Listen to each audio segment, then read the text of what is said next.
श्रीमद् भगवद गीता के तृतीय अध्याय के 34वें श्लोक की चर्चा हम लोग कर रहे थे। तीसरे अध्याय में 32वें श्लोक तक भगवान ने ये बताया कि श्रेय प्राप्ति का उपाय रूप कर्मानुष्ठान जो लोग करते हैं वे कर्म बंधन से मुक्त हो जाते हैं। मुच्यन्ते तेपि कर्म भी। और जो कर्माधिकारी होते हुए भी यज्ञार्थ कर्म का अनुष्ठान नहीं करते वे श्रेय प्राप्ति रूप पुरुषार्थ से रहित ही होते हैं, उन्हें श्रेय प्राप्ति नहीं हो पाती। तो अर्जुन ने पूछा, यदि श्रेय प्राप्ति का हेतु यज्ञार्थ कर्म है तो सब के सब क्यों स्वधर्म का अनुष्ठान नहीं करते, यज्ञार्थ कर्म क्यों नहीं करते? क्यों आपके इस मत का अनादर करके आपको अनपेक्षित अशास्त्रीय प्रवृत्तियां ही क्यों करते हैं? इसका उत्तर 33वें श्लोक में भगवान ने दिया कि मनुष्य अपने अपने स्वभाव के अधीन है। दो प्रकार के मनुष्य होते हैं, व्युत्पन्न चित्त मनुष्य, अव्युत्पन्न चित्त मनुष्य। व्युत्पन्न चित्त मनुष्य है विवेकी, वे भी अपने स्वभाव के वश होते हैं, उनकी प्रवृत्ति भी स्वयं के स्वभावानुसार ही होती है। सदृशं चेष्टते स्वस्या प्रकृतिर ज्ञानवान अपि, इससे बताया प्रकृति है स्वभाव। तो अविवेकी स्वभाव परवश होगा, इसके विषय में क्या कहना है? इसलिए कहा कि प्रकृतिम यान्ति भूतानि, अपने अपने स्वभावानुसार ही प्रवृत्ति हो रही है। इसलिए मेरा या मेरे सदृश अन्य कर्तिक निग्रह कुछ नहीं कर सकता। जबरदस्ती रोकने से मन से कोई रुकता नहीं है। मन से तो जहां प्रवृत्त होना चाहेगा, संस्कार जहां ले जाना चाहता है वहीं पहुंचता है। और वो संस्कार प्रकृति शब्दित दो प्रकार का है, आसुरी और दैवी। 16वें अध्याय में इसे ही दैवी संपत आसुरी संपत कहा जाएगा। दैवी संस्कार वाले शास्त्र दृष्टि ही होते हैं, वे यज्ञार्थ कर्म करके ज्ञानाधिकार योग्यता प्राप्त करके ज्ञान द्वारा मुक्त हो जाते हैं। और जो आसुरी संपत्ति से युक्त होते हैं वे शास्त्र निषिद्ध आचरण करके अनर्थ को ही प्राप्त करते रहते हैं, वे नष्ट प्राय हैं। ऐसा 32वें श्लोक में कहा था, तान विद्धि नष्टान चेतसः। तो कहा फिर जिनके आसुरी संस्कार हैं उनके मुक्ति का कोई उपाय ही नहीं होगा। दैवी संपत्ति युक्त व्यक्ति ही यज्ञार्थ कर्म करके मुक्त हो जाएंगे। तो फिर तो जिनके विपरीत संस्कार हैं उनके लिए कोई चांस ही नहीं होगा। तो पुरुषार्थ व्यर्थ हो जाएगा। दैवी संस्कार वाले तो शास्त्र नहीं कहें, आचार्य नहीं कहें, तब भी अपने दैवी संस्कार से यज्ञार्थ कर्म में ही लगे रहेंगे। उनको शास्त्र आचार्य के उपदेश की आवश्यकता नहीं है। और जिनके अशास्त्रीय संस्कार हैं उन्हें शास्त्र आचार्य कहेंगे, तब भी अपने संस्कार के अनुसार ही प्रवृत्त होंगे, प्रकृति में यान्ति भूतानि के अनुसार। तो फिर शास्त्रोपदेश और पुरुषार्थ का कोई विषय न होने से शास्त्र अनर्थक्य, विधि निषेध अनर्थक्य की आपत्ति आती है। इस आशंका का निराकरण करते हुए 34वें श्लोक में भगवान ने शास्त्र सार्थक्य तथा पुरुषार्थ की सफलता कहाँ हो सकती है, कहाँ पुरुषार्थ सफल हो सकता है, वह बताया कि प्रत्येक इंद्रियों के अपने अपने विषय में राग द्वेष सुनिश्चित है, अवश्यंभावी है। अनुकूल विषय में राग, प्रतिकूल विषय में द्वेष। और ये जो प्रकृति शब्दित स्वभाव है, ये सीधा कर्ता भोक्ता रूप जो जीव है उसका प्रवर्तक नहीं बनता। इन्हीं राग द्वेषों को माध्यम बना करके प्रवर्तक निवर्तक होते हैं संस्कार, प्रकृति, स्वभाव। तो ये राग द्वेष जो है ये न करे विवेक से, सत्संग से विवेक होता है। विवेक से राग द्वेष का हेतु जो अविवेक है वह दूर होता है। सत्संग स्वाध्याय से ही ज्ञात होगा सर्वम खल्विदम ब्रह्म तज्जलान। ये सारा प्रपंच एक अद्वितीय ब्रह्म से निष्पन्न हुआ है, उसी में स्थित है, उसी में लीन होता है। सोने से उत्पन्न हुआ आभूषण सोने में ही स्थित है, सोने में ही गलाने पर लीन होता है, इसलिए सोना ही है। जैसे ऐसे ये सारा प्रपंच जिस ब्रह्म से निष्पन्न हुआ, जिस ब्रह्म में स्थित है, जिस ब्रह्म में विलीन होता है, उस ब्रह्मात्मक ही है। और जीवो ब्रह्मैवनापरः के अनुसार सब जीव स्वतः उपाधि से विविक्त ब्रह्मरूप है, तो मेरा भी वही स्वरूप है।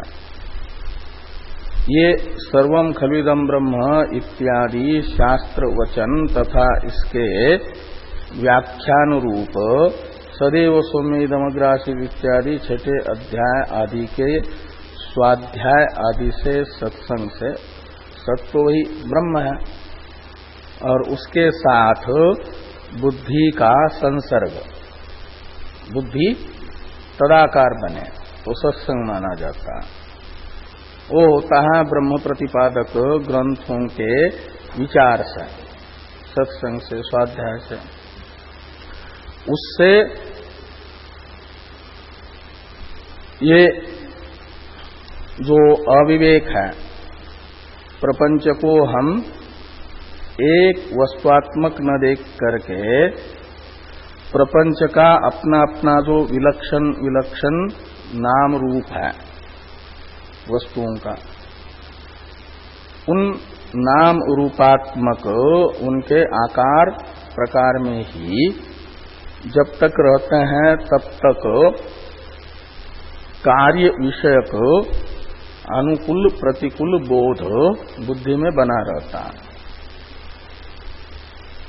और एक स्वर्ण तत्व विषयक ही ज्ञान रहेगा तो जो मूर्तियां बनी हैं उन मूर्तियों के नाम रूप में बुद्धि नहीं अटकी रहेगी, तो सोना देखने वाले को राम के और रावण के मूर्ति में राग द्वेष नहीं होगा, आस्था या अनास्था नहीं होगी, वो तो सोना देखेगा। और जिसका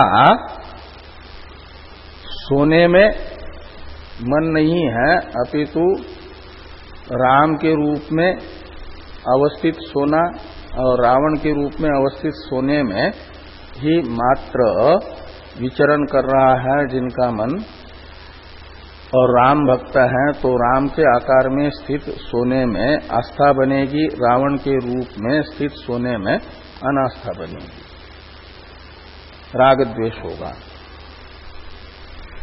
तो ये जो विचार है, इस विचार से राग द्वेष का हेतुभूत जो अनुकूल प्रतिकूल ज्ञान है वो अविवेक मूलक है, वह विवेक से दूर होता है, और विवेक से दूर होने पर वो हो जाता है राग द्वेष नहीं होता। ऐसे निरंतर विवेक करते रहने से राग द्वेष बुद्धि में नहीं होगा, तो बुद्धिस्थ जो विपरीत संस्कार है वह शिथिल पड़ जाता है। विवेकी व्यक्ति शास्त्र दृष्टि होता है, और शास्त्र दृष्टि वह शास्त्र को अपना प्रवर्तक मानता है, शास्त्र जिस कार्य को करने की प्रेरणा दे रहा है वह करता है, जिसे करने के लिए मना कर रहा है उसे नहीं करता। का मतलब संस्कार जिधर ले जाना चाहते विपरीत संस्कार उधर न जाकर के शास्त्र जिधर ले जाना चाहता है उधर प्रवृत्त होता है, शास्त्र जिधर से रोकना चाहता है उधर से रुक जाता है। इसलिए भगवान कहते हैं यदि पुरुषार्थ करना है तो पुरुषार्थ सफल हो सकता है राग द्वेष को न होने देने में। इस विचार से, इस विचार पुरुषार्थ से विचार करें और विचार से राग द्वेष के मूल जो अनुकूल प्रतिकूल विज्ञान है उसका भी कारण जो अविवेक है उसे दूर करें, इसमें पुरुषार्थ करें। इसलिए कहते हैं तयोर न वशम आगच्छेत। तो इंद्रियों के अनुकूल प्रतिकूल विषयों में होने वाले राग द्वेष के अधीन न होने का अर्थ है अंतःकरण में उनको महत्व न देना। बुद्धि में आए गए उनका सुस्वागतम नहीं करना है, सुस्वागतम करना ही महत्व देना है, ज्यादा चिंतन में विषयों के बुद्धि को लगाना, उनके मूल तक न बुद्धि को ले जाकर के आकार प्रकार में ही बनाए रखेंगे। तो फिर तो ध्याय तो विषयान पुंस संगस्ते उपजायते के अनुसार संग से उपलक्षित राग द्वेष होते ही है। तो तयोर न वशम आगच्छेत, राग द्वेष को अपने बुद्धि से दूर ही रखे, अपने पास न आने दें। ऐसा क्यों कहा जा रहा है? तो कहते ही यानी यस्मात् अस्य यानी श्रेयो मार्गस्य, श्रेय मार्ग है यज्ञार्थ कर्मानुष्ठान, और उसमें परिपंथी यानी प्रतिबंधक है, विघ्न उपस्थापित करने वाले हैं ये राग द्वेष। वे यज्ञार्थ कर्म नहीं करने देते, अपितु जिस विषय में राग है उस विषय के प्रापक साधन में प्रवृत्त करते हैं। थोड़ा भाष्य है। इंद्रियस्य अर्थे, तो इंद्रिय से जो वीप्सा है ये समस्त इंद्रियों का ग्रहण करने के लिए है। इस अभिप्राय से भाष्यकार भगवान ने लिखा सर्वेन्द्रियाणाम। अर्थ शब्द का अर्थ है विषय, तो सभी इंद्रियों के जो अपने अपने विषय हैं, श्रोत्रादि इंद्रियां हैं, सभी इंद्रियां, और उनके विषय हैं शब्दादि। इसलिए इंद्रिय से इंद्रियस्यार्थे का अर्थ हुआ शब्दादि विषये। तो राग द्वेषौ व्यवस्थितौ, इसका अर्थ कर रहा है मन में। इंद्रियों के प्रत्येक विषयक राग या द्वेष वो मन में होगा, मन का धर्म है। इच्छा द्वेष सुखम दुखम संघात चेतना धृति में जो इच्छा द्वेष सुख दुख ये मन रूपी क्षेत्र के धर्म है। तो राग द्वेष मन में होता है। यहाँ इंद्रिय से इसलिए विप्सा, वो तो कोई दूसरे ये करते व्याख्यान, भाष्य में ऐसा नहीं व्याख्यान। इसलिए भाष्यकार भगवान ने मूल में जो इंद्रिय से 2 बार शब्द है उसे विप्सा अर्थ में लेकर के अर्थ किया समस्त इंद्रिया। इंद्रिय से का अर्थ है सर्व इंद्रियाणाम विषय, राग द्वेषो व्यवस्थितो। और ये अर्थे शब्द में जो सप्तमी है वो विषय सप्तमी है, तो अर्थ निकलेगा इंद्रिय से इंद्रियस्यार्थे, इतने का अर्थ निकलेगा शब्दादि विषय, और विषय में वो सप्तमी विषय अर्थ में होने से अर्थ निकलेगा शब्दादि विषय विषयक। और राग द्वेष अवश्यम भावी है, व्यवस्थितों का अर्थ है जरूर होते हैं। वो कहाँ होंगे? जहाँ होते हैं। तो राग और द्वेष ये अंतःकरण का परिणाम है, वो अंतःकरण में रहता है, अंतःकरण का धर्म। उनका विषय है शब्दादि, शब्दादि विषय विषयक राग द्वेष अविवेकी के अंतःकरण में अवश्यम भावी है, ये अर्थ निकलेगा। इंद्रिय से इंद्रियस्यार्थे राग द्वेषो व्यवस्थितो। तो कहा कौन से विषय में द्वेष, कौन से विषय में राग होगा? तो इसके लिए बीच में लिखते हैं इष्टे रागः अनिष्टे द्वेषः इत्येवं प्रति इंद्रियार्थे राग द्वेषो व्यवस्थितो।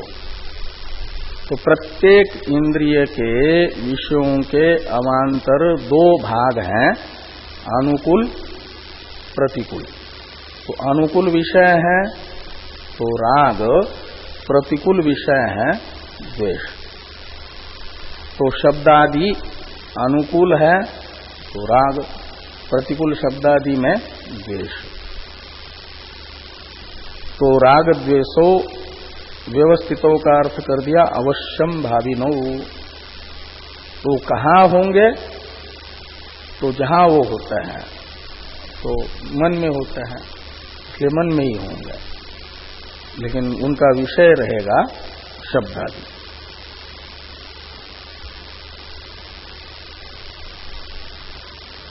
तत्र अयम पुरुषकारस्य शास्त्रार्थस्य च विषय उच्यते।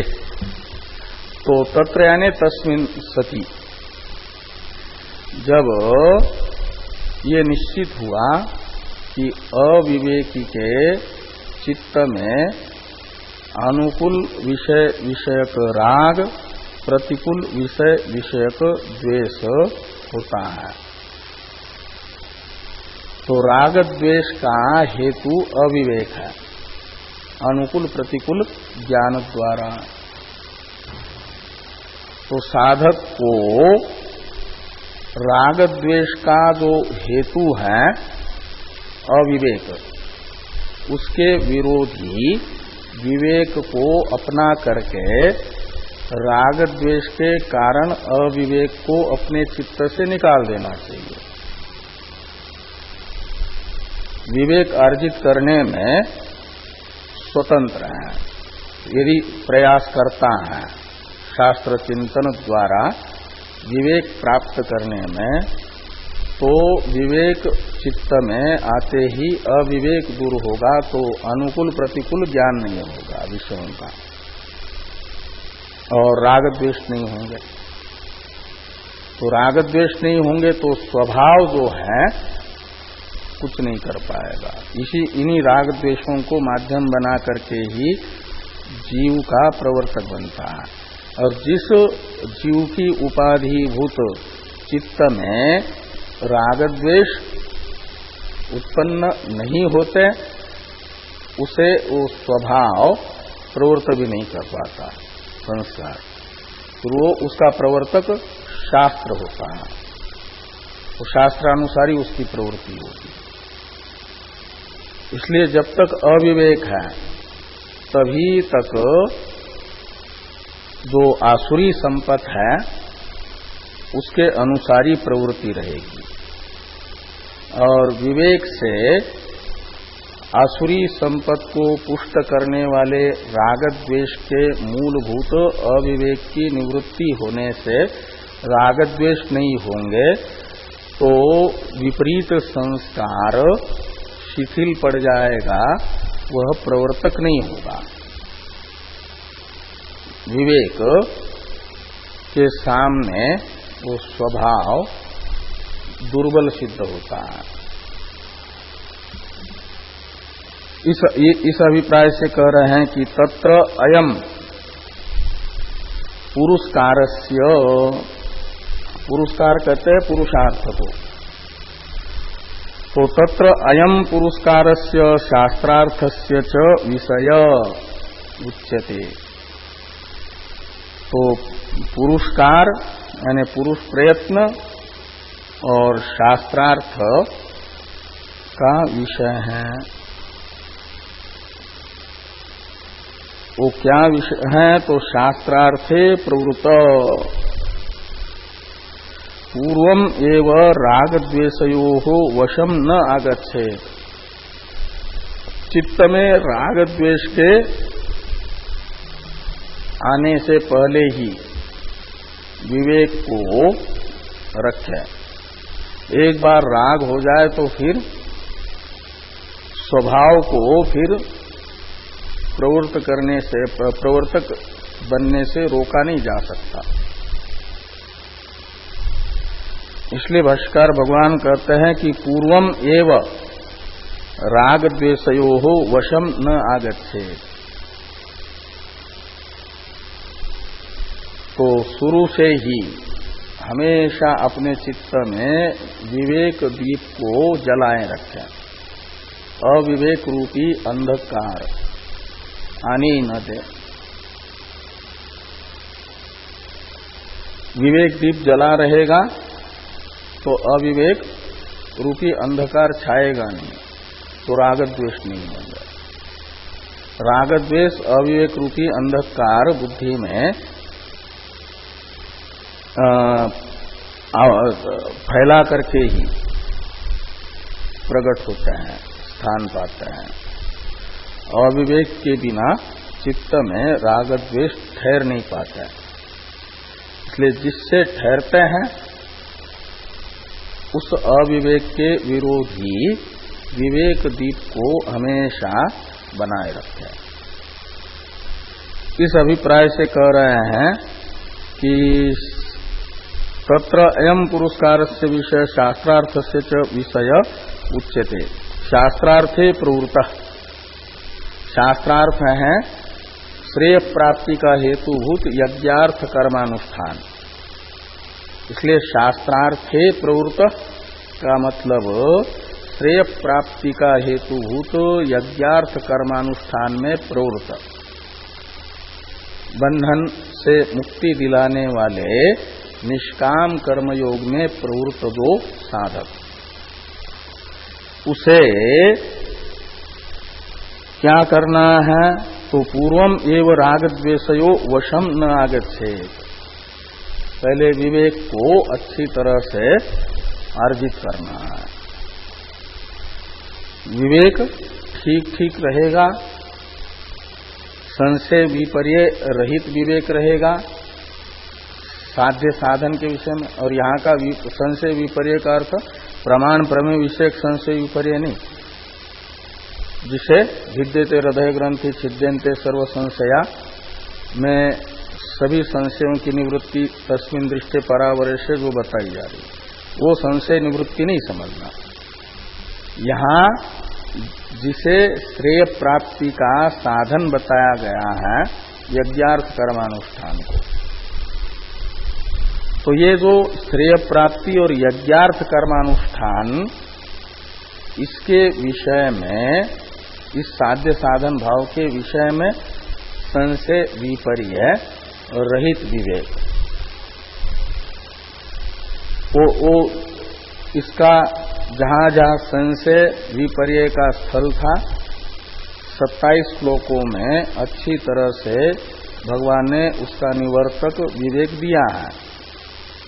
न कर्मणा मनारंभात निष्कर्मण पुरुषो स्नुते से लेकर के 30वें श्लोक तक,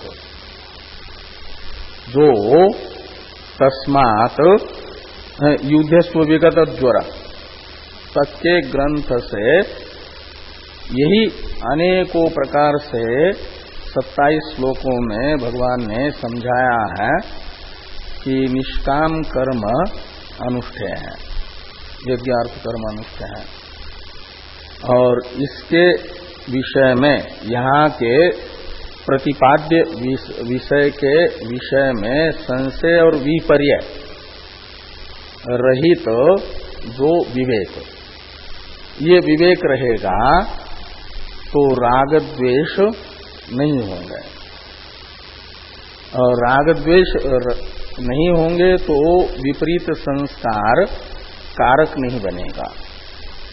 अपितु ये 27 श्लोकात्मक जो शास्त्र है, जिसमें समस्त कर्मकांड का सार है,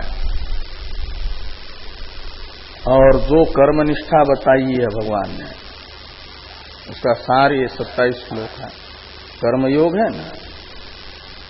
और इन 27 श्लोकों का ठीक ठीक अर्थ बुद्धि में रहना, इन 27 श्लोकार्थ के विषय में संशय विपर्य रहित बोध विवेक दीप कहलाता है।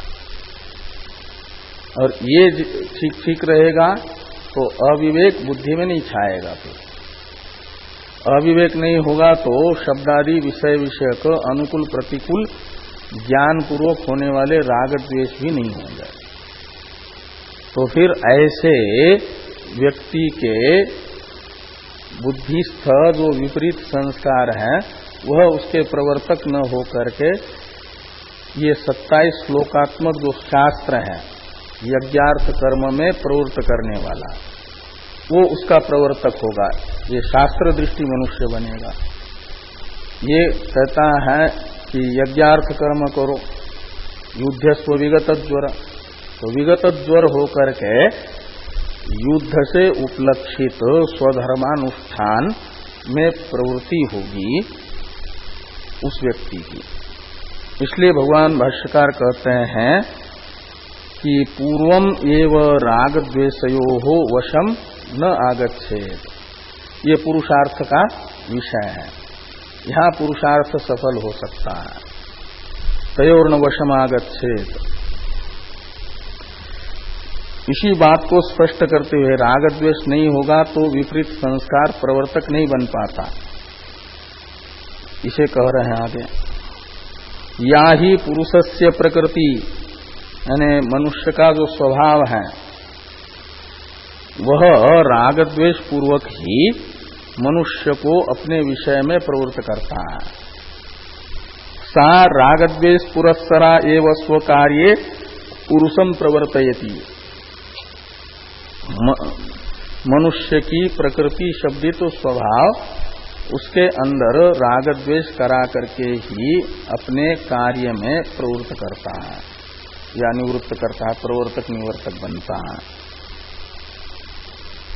और जब राग द्वेष पूर्वक स्वभाव के अधीन मनुष्य बनता है तो वह तदा स्वधर्म परित्याग परधर्मानुष्ठानंच भवति।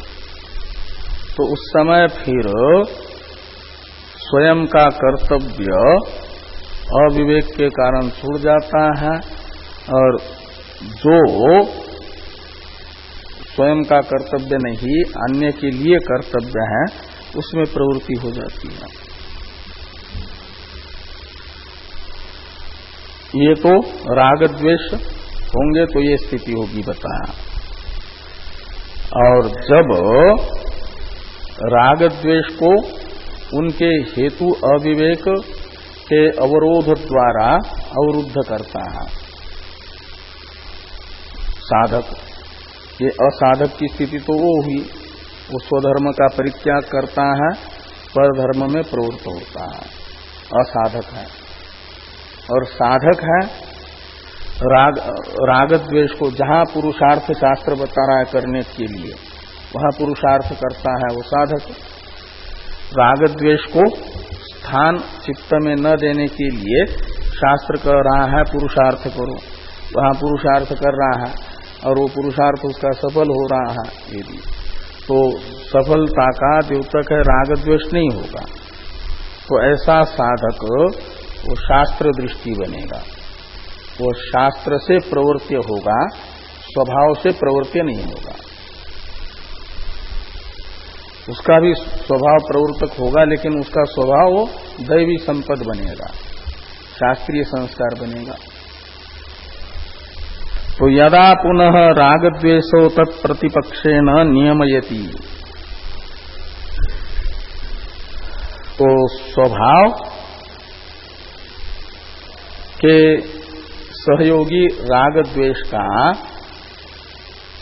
जब नियमन करता है किससे, तो तत्प्रतिपक्षेण का मतलब राग द्वेष ही मेरे इष्ट प्राप्ति में बाधक है, मेरे अनर्थ जन्म मृत्यु के हेतुभूत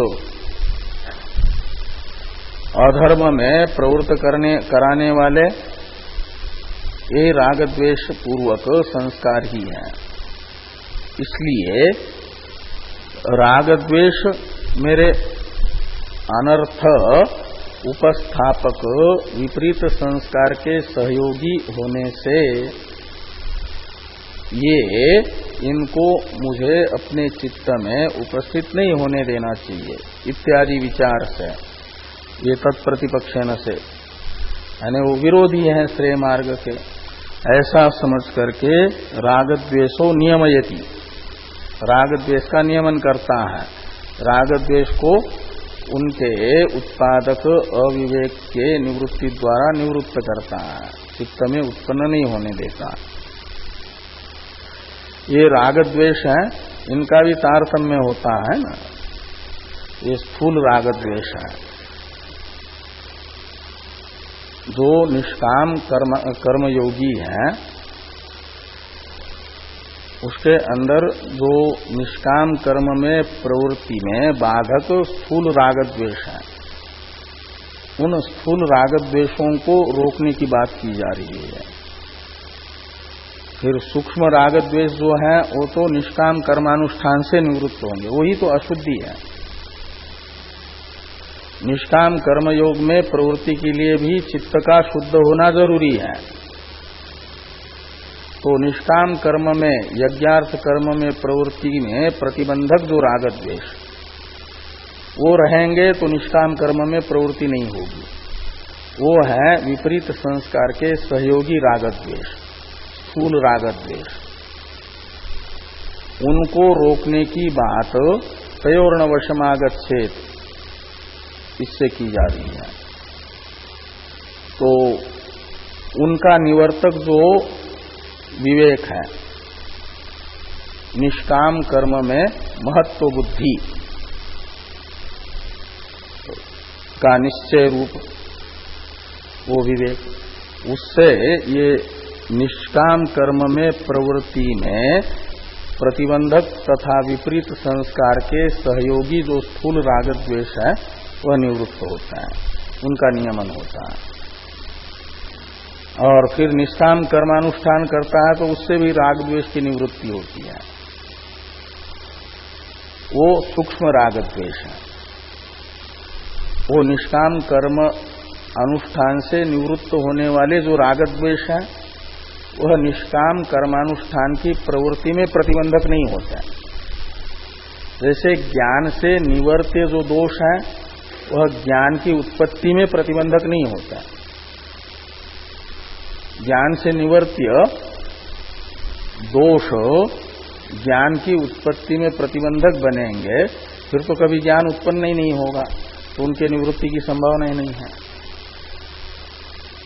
तो जैसे ज्ञान से निवर्त्य दोष ज्ञान की उत्पत्ति में प्रतिबंधक नहीं है, ऐसे निष्काम कर्म अनुष्ठान से निवृत्त होने वाले राग द्वेष निष्काम कर्म अनुष्ठान में प्रवृत्ति के प्रतिबंधक भी नहीं होते। वे प्रतिबंधक होते हैं स्थूल राग द्वेष। वो स्थूल राग द्वेष हटेंगे, उनसे रहित चित्त होगा तो वो भी शुद्ध चित्त है, लेकिन सापेक्ष शुद्ध है। वो चित्त की शुद्धि निष्काम कर्मानुष्ठान में प्रवृत्ति की हेतु बनेगी। और फिर निष्काम कर्मानुष्ठान करके चित्त शुद्धि से राग द्वेष से रहित होकर के जो ये निष्काम कर्मानुष्ठान यज्ञार्थ कर्मानुष्ठान रूप साधन होगा उससे भी राग द्वेष की निवृत्ति होगी। वे राग द्वेष अन्य है। अन्य है का मतलब सूक्ष्म है। और फिर उपासनादि होती है, श्रवण मनन आदि होते हैं, उनसे भी राग द्वेष निवृत्त होते, सूक्ष्मतर है। और सूक्ष्मतम राग द्वेष होते हैं जिसे रसोप्यस्य परम दृष्ट्वा निवर्तते करके कहा जाता है। साक्षात्कार से निवृत्त होने वाले वो जो रस है वो सूक्ष्मतर रस है, सूक्ष्मतर राग द्वेष कहलाएंगे। इसलिए राग द्वेष के अंदर भी तारतम्य है, स्थूल सूक्ष्म सूक्ष्मतर सूक्ष्मतम।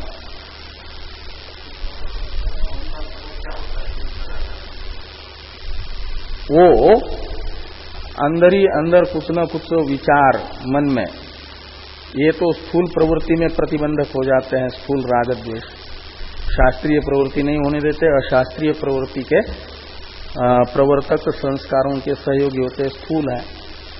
सूक्ष्म है जो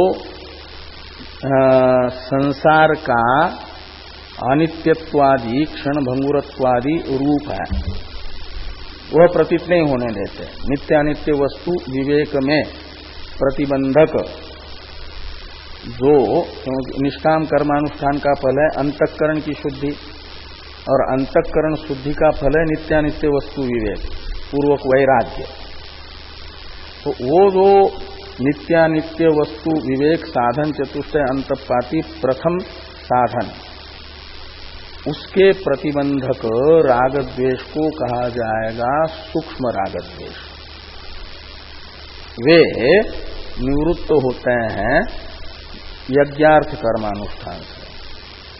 यज्ञार्थ कर्मानुष्ठान में प्रवृत्ति में प्रतिबंधक वो स्थूल, और यज्ञार्थ कर्मानुष्ठान से निवृत्त होने वाले और नित्यानित्य वस्तु विवेक में प्रतिबंधक बनने वाले वो सूक्ष्म।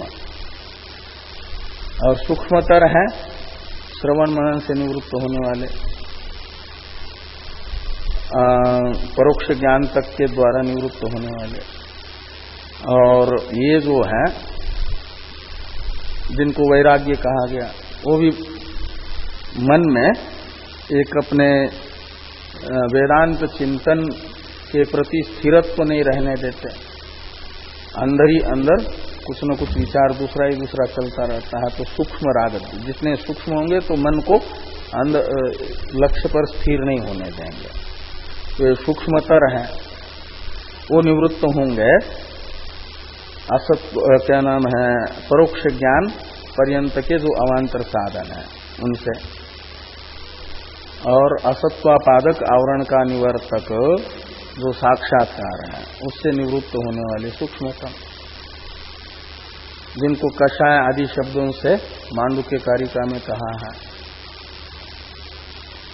उनका अस्पष्ट स्वभाव होता है, स्वरूप होता है।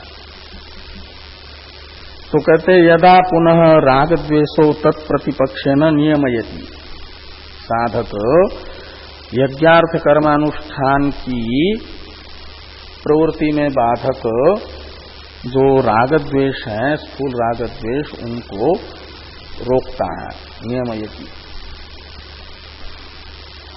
तदा शास्त्र दृष्टि एव पुरुषो भवति, उस समय वह शास्त्र दृष्टि एव, ये एवकार का व्यावर्ती ही बताया जा रहा है, न प्रकृति वशा। प्रकृति है स्वभाव, तो यज्ञार्थ कर्मानुष्ठान की प्रवृत्ति में प्रतिबंधक राग द्वेष जब तक बुद्धि में रहेंगे तभी तक विपरीत संस्कार उसके प्रवर्तक रहते हैं, विपरीत संस्कार के वशीभूत होता है। और जब ये विपरीत संस्कार के सहयोगी राग द्वेष, स्थूल राग द्वेष विवेक से निवृत्त होते हैं, उसके लिए ये जो 27 श्लोकात्मक शास्त्र है, इसका ठीक ठीक अर्थबोध होना चाहिए और ये बुद्धि होनी चाहिए कि इन 27 श्लोकात्मक शास्त्र के द्वारा प्रतिपादित जो यज्ञार्थ कर्मानुष्ठान है, यही मेरे अभिष्ट प्राप्ति का साधन है, यही मेरा अनुष्ठेय है। इसके बिना मेरा जीवन सार्थक नहीं है। ऐसी महत्व बुद्धि इस साधन में हो जाए तो माना जाता है यज्ञार्थ कर्म अनुष्ठान रूपी साधन विषयक संशय विपर्य रहित बोध। और ये बोध हो जाए तो फिर राग द्वेष नहीं रहेंगे, फिर वो शास्त्र दृष्टि पुरुष होगा, शास्त्र दृष्टि एव वो हो जाएगा, न प्रकृति वश। हाँ, प्रकृति वश नहीं होगा। तस्मात् तयोः राग द्वेषयोः वशम न आगच्छेत्। तो जिस कारण से ऐसा है, उस कारण से साधक को चाहिए कि विपरीत संस्कारों के प्रकृति के सहयोगी स्थूल राग द्वेषों के अधीन अपने आप को न करें, इनसे अपने को बचाए रखें।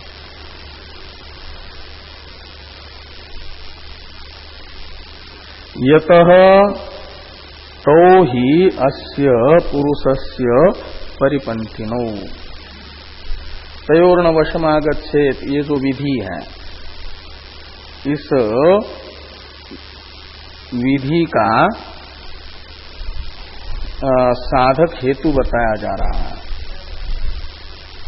राग द्वेष के अधीन न हो, क्यों न हो, इसके लिए हेतु बताया जा रहा है। तो ह्यस्य परिपंथिनो, इस चतुर्थ पाठ के द्वारा उसकी व्याख्या है कि तत्र यतः तौ ही अस्य पुरुषस्य परिपंथिनो, तो ये जो पुरुष हैं उसके परिपंथी हैं का मतलब विघ्न करता है। किसमें? तो श्रेयो मार्गे, तो पुरुष के श्रेय प्राप्ति का साधन, श्रेय मार्ग है, वो है यज्ञार्थ कर्म, और उसके अनुष्ठान में विघ्न उपस्थित करने वाले यही राग द्वेष है। इसलिए इन राग द्वेषों के अधीन न हो, इनको निवृत्त कर लें। तो फिर यज्ञार्थ कर्मानुष्ठान ही उससे होगा। विविदिशा का हेतुभूत जो अनुष्ठान है वही उससे होगा। इस अभिप्राय से कहा कि परिपंथिनो यानी श्रेयो मार्ग से विघ्न करतारो। कैसे विघ्न करता है तो कहते तस्करो इव। तो जैसे कोई अपने उपयोगी वस्तुओं को खरीदने के लिए जा रहा है और मार्ग में कोई लुटेरे उसे लूट लेते हैं, तो फिर तो उसके पास का धन लूट लिया तो इष्ट पदार्थ की प्राप्ति थोड़ी होगी उसको। बिना धन के व्यापारी कोई उसकी आवश्यक वस्तुओं को थोड़ी देंगे उसको। ऐसे ही ये राग द्वेष जो है शास्त्र अध्ययन से प्राप्त जो विवेक है उस विवेक को भी ढक देते हैं। यदि ठीक ठीक ये नहीं होगा तो विवेक, इसलिए कहते हैं कि पहले इनको पुरुषार्थ से रोके। विवेक के द्वारा ये करना, लेकिन विवेक यदि संशय विपर्य युक्त रहेगा तो ऐसे विवेक को ही अपने कब्जे में ले लेंगे। अविवेक जो है प्रबल विवेक से दूर होता है। विवेक में प्राबल्य है संशय विपर्य राहित्य। इसलिए जब तक ठीक से महत्व बुद्धि नहीं होगी, विवेक वो है जो यज्ञार्थ कर्मानुष्ठान में इष्ट साधनत्व बुद्धि करा दे, महत्व बुद्धि करा दे, और बाकी शब्दादि विषयों में इनकी अपेक्षा हीनत्व बुद्धि करा दें, तभी ये ठीक ठीक विवेक माना जाएगा। और ऐसा विवेक ही राग द्वेष के हेतुभूत अविवेक का निवर्तक बनेगा। निवर्तक भाव, यदि उषा काल में भी रहता है थोड़ा प्रकाश, लेकिन उस समय अंधेरा छाया हुआ रहता है कि नहीं, तो प्रबल प्रकाश समस्त अंधकार का निवर्तक होता है। जैसे नहीं तो अंधकार की मात्रा अधिक और प्रकाश कम हो तो वह अंधकार अपना कार्य कराएगा, ऐसा होगा कि नहीं, भ्रांति कराएगा। उल्टा हो तो सामान्य जो प्रकाश मंद अंधकार वो न हो, पूरा निद्रा की तरह पूरा का पूरा अंधकार हो तो ठीक है, नहीं तो भ्रांति उत्पन्न करके जो है ज्यादा अनर्थ का हेतु बन जाता है, विपर्य उत्पन्न कर देता है। अब 35वें श्लोक का अवतरण भाष्य है, इस पर चर्चा हम लोग कल करेंगे।